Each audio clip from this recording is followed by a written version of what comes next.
আসসালামু আলাইকুম everyone, welcome back to my channel Sidratul Muntaha's vlog. তো আজকে ব্লগটা আমাদের বাসা থেকে শুরু করলাম। তো এটা সকালে প্রায় একদম ভোরবেলা উঠে আমার ভাই তো রাজহাঁস কিনতে গেছে, এটাকে আমরা রাজহাঁস বলি।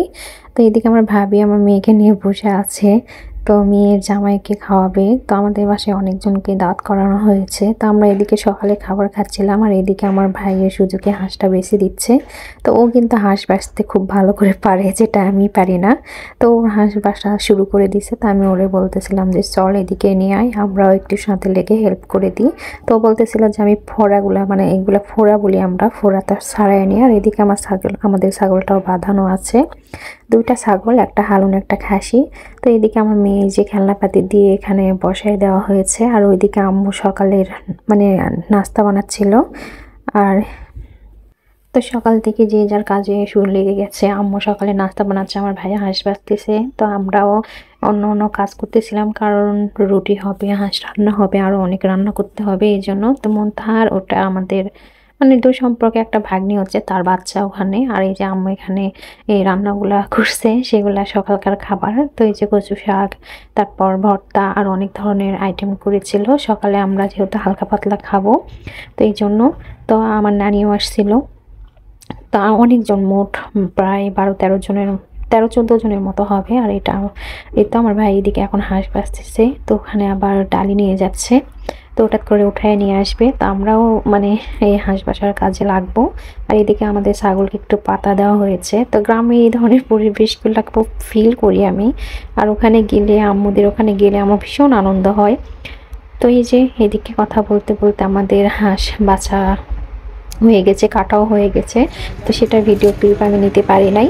তো এখানে আমি আর আমার ভাবি মিলে রসুন পেঁয়াজ কাটতেছি। তো আমরা এই গোস্ত ওজন করে প্রায় 2 কেজির একটু বেশি হয়েছিল গোস্তটা। আর দাম পড়েছিল 1500 টাকার মতো। তো 2000 টাকা দেওয়া হয়েছিল, তো 1500 টাকা দিয়ে কিনছিল। আর এই তো আমি চুলাতে সব এখন মেখে সব মশলা দিয়ে উঠাই দিছি। যদিও আমি এটা আপনাদের সঙ্গে শেয়ার করতে পারি নাই, কারণ ওই সময়টা ভীষণ ব্যস্ত হয়ে গেছিলাম। আর আমার মায়ের সেদিন ভীষণ জ্বর আসছিল।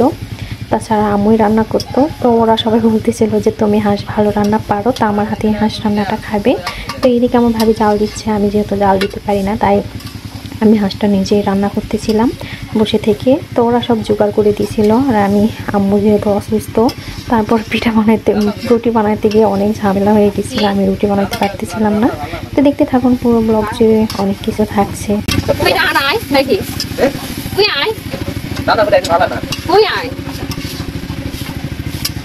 সব দেওয়া আছে, তেল তেল সব তলার জমা হয়ে গেছে। কোথায় বোঝার জন্য, কোথায় বোঝা রাম দিকে মনে হয় 1 ঘন্টা পানি দিন, পানি গরম লাগে তেল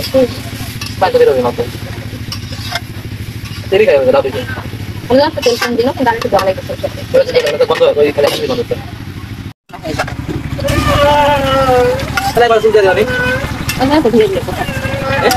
ধীরে ধীরে কথা ঘুরে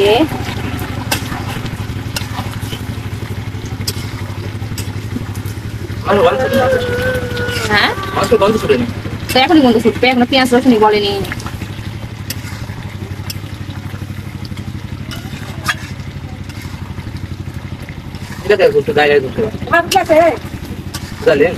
না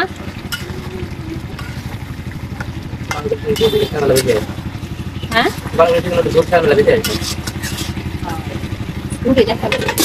তো কষানো হয়ে যাওয়ার পরে এদিকে আমি এখন কেটে রাখা কিছু আলু দিচ্ছি, প্রায় অনেকগুলো গোস্ত, আর এটা কড়াইও অনেক বড়। তা আমি কয়েকটা আলু আর হচ্ছে পারে কলিজাটা দিয়ে দিলাম। তা আলুগুলো আমি গোটা গোটাই দিয়েছিলাম গোল গোল করে, কারণ একদম ছোট সাইজের আলু আম্মুদের বাসায় করা হয় সেই আলুগুলোই, তো এই জন্য।